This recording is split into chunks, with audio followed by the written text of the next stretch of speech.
इन्हें बहुत बुरा भला कह दिया, बहुत बड़ी मिसअंडरस्टैंडिंग होगी सर। हनी क्या सॉरी? मतलब अगर इसने सिंपल कपड़े पहन रखे हैं तो ये गवार है, ये गरीब है? कैसी सोच है तुम्हारी? तुम्हारे हिसाब से जो अच्छे कपड़े पहनते उन्हीं के पास पैसा है। अरे किसी किसी को शौक होता है सिंपल रहने का, ऐसे सूट सलवार पहनने का। इसका मतलब ये नहीं हो जाता कि वो गरीब है। इसका मतलब ये है कि उन्हें दिखावा करना नहीं पसंद। इसका मतलब ये है कि उन्हें अपनी संस्कृति पसंद है। तुम्हारी तरह नहीं है। तुमने क्या सोचा, ये कपड़े पहन लिए तो तुम बहुत बड़े लैंडलॉर्ड हो गए? और मैं भी ये कपड़े इसलिए पहनता हूँ क्योंकि मुझे ऑफिस आना होता है, मैं सबके सामने इसीलिए ऐसा रहता हूँ। इसका मतलब ये नहीं है कि मुझे भी ये पसंद नहीं है। तुम कभी घर पे आके देखना, मैं भी ऐसे कुर्ते पजामे में रहता हूँ क्योंकि मुझे ऐसा ही रहना पसंद है और मेरी बीवी को भी ऐसे ही रहना पसंद है। अरे तुम्हारी सोच खराब होगी, ये कपड़े तुमने इसे देख के जज कर लिया। मेरी सोच ऐसी नहीं है और ना मेरी बीवी की ऐसी सोच है। उसे ऐसे ही रहना पसंद है और वो ऐसे ही रहेगी। तुम्हें किसी ने अधिकार नहीं दिया किसी के कपड़े देख के उसे जज करने का। इस दिमाग को अपने को ठीक कर लो, वरना तुम्हें जॉब से निकालने में 1 मिनट नहीं लगेगी मुझे। सर मुझे माफ़ कर दीजिए।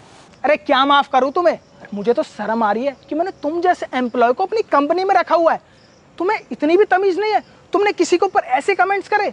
अरे वो मेरी बीवी भी नहीं होती तब भी तुम्हें कोई अधिकार नहीं किसी के ऊपर ऐसे कमेंट करने का।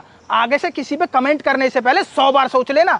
और तुम्हें मैं अभी के अभी अपनी कंपनी से निकालता हूं। आज के बाद मुझे अपनी शकल मत दिखा देना, समझे?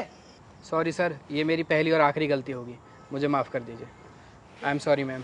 अरे कोई ना प्रिंस, कर दो इसने माफी मांगने लग रहा है। वैसे भी इंसान की पहली गलती तो माफ कर देनी चाहिए। देखा तुमने इतनी बदतमीजी से बात करी इससे, लेकिन इसने फिर भी तुम्हें माफ कर दिया। इसका मतलब समझते हो तुम? इसका मतलब यह है कि गांव वालों का दिल बहुत बड़ा होता है।